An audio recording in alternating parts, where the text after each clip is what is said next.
La imagen la concebíamos como el elemento transformador de la realidad realmente.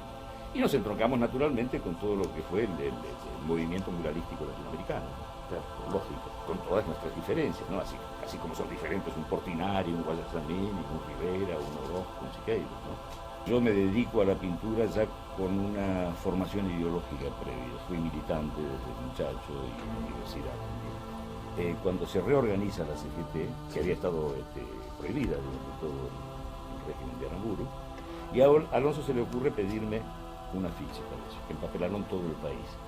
Y una historia no de derrota, una historia de seres que se plantaban frente a la historia con vocación de cambiar.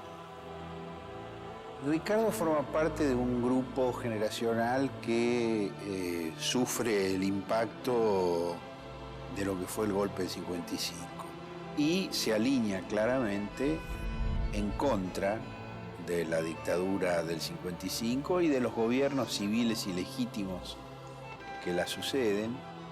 Esto es extraordinario porque la obra de Carpani es inseparable de los aportes hacia una identidad, ¿no es cierto?, argentina y latinoamericana. Ya de algún modo ideológicamente yo estaba ligado a todo lo que se llamó la corriente de la izquierda nacional, ¿no? Y proponíamos un arte nacional nosotros, pero entendiendo lo nacional no como argentino, sino como latinoamericano.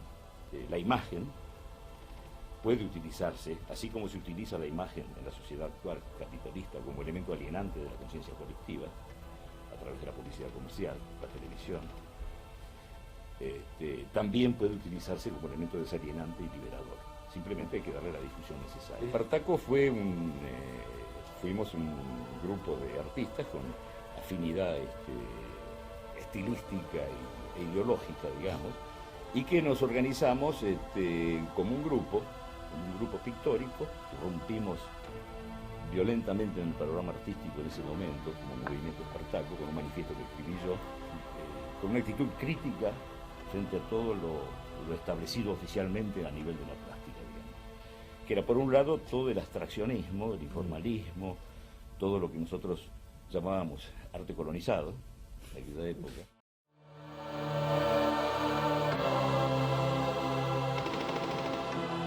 Y por otro lado también contra una versión criolla, digamos, del realismo socialista que derivaba en fin, en todos los artistas ligados de algún modo al PC, el realismo socialista. De algún modo el resto de los compañeros fueron derivando más de una actitud, digamos, pictórica más que militante. Entonces con Di Bianco nos escindimos y ahí es donde nos llegamos al sindicalismo organizado. Pero, y esto es importante, yo hice nada más que unos cuantos afiches, porque inmediatamente después empieza el proceso de vandalización del movimiento obrero. Es decir, seguí ligado a los organismos de base durante todo ese periodo.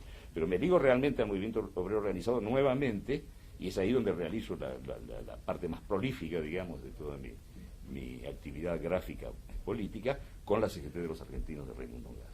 La política se puede usar en el arte como tema, ¿no?, como si fuera una naturaleza muerta, o se puede usar como una herramienta. Es decir, usar el arte para hacer política o usar la política para hacer arte, son dos cosas distintas. Y la gente que se fue de Bretela cuando hicimos salió con la misma intención. Lo que dice León es cierto.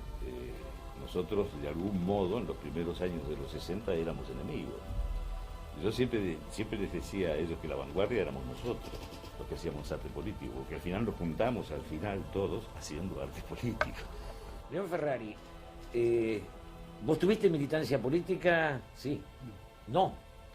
Sí, por militancia se entiende también el trabajo de Ricardo y el uso del arte como una herramienta política, sí. Colaborando con otros artistas en hacer muestras colectivas que tienen cierto carácter político. La primera que hicimos fue en el año 66, que se llamaba Homenaje al Vietnam, que Ricardo también participaron 200 artistas, que creo que fue la muestra colectiva política más grande que se hizo en el país, y que fue una conjunción de gente que estaba en la llamada vanguardia del Viteria, y gente que estaba fuera del Ditela. En aquel momento había constantes enemistades o rencillas.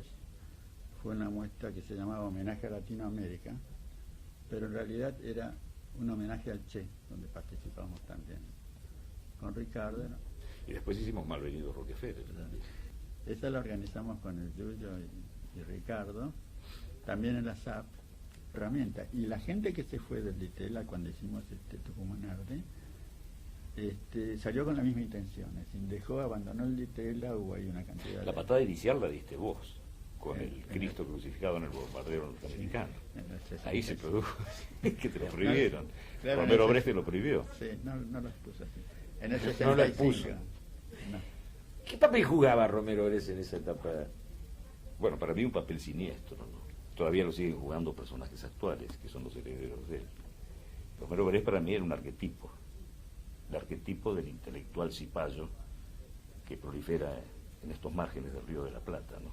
Despectivo con respecto al país, absolutamente colonizado, mirando todo lo que se hacía y apoyando única y exclusivamente todo aquello que tuviera que ver con las vanguardias de moda que envejecían rápidamente en París o Nueva York. Ahora para ellos era otra cosa. En cierto modo es como la ciencia. La ciencia toma de todas partes y realiza dentro de los países lo que se puede hacer. El problema con Romero Brest es que sí, si bien importó, digamos, todas esas corrientes vanguardistas y demás, que ejerce una dictadura en la cual ya a partir de ese momento nosotros, por ejemplo, no fuimos jamás mandados al exterior. Pienso que ahí uno podía seguir trabajando a pesar de Romero Hombre, Brest. Es decir, naturalmente. no lo veo yo como una dictadura. Hicimos las muestras que te digo, que fueron muy importantes, en el 66, en el 67, en el 68 Tucumán y demás. De modo que... Pero eso es al margen del Ditela. Y Sí, por eso, no, rebelión. pero lo que te digo es que no era una dictadura, él tomaba un espacio, el espacio de la vanguardia, lo tomaba él, y él hacía su Además experiencia. tomaba museos, y además tomaba becas, y además tomaba Sí, envíos al no, extranjero. sí, A través de una institución se invita a críticos extranjeros. Se produce una especie de intercambio internacional a un determinado nivel de élite, que eso prestigia.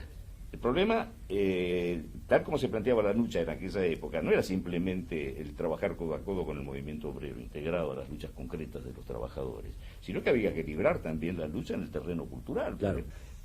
Hay libros que yo he visto por ahí, no recuerdo ahora de quiénes, donde hablan precisamente del arte político durante toda la década del 60, y Tucumán Arde brilla realmente como una de las experiencias más importantes. Pero yo no existo. El siluetazo, que creo que fue en el 83, que fue una obra prácticamente anónima, apareció como anónima. Lo que tenían esas obras de diferente a lo que yo conozco de obras políticas eran esta idea prácticamente del anonimato de la idea y la colectivización y la obra colectiva hecha por la gente.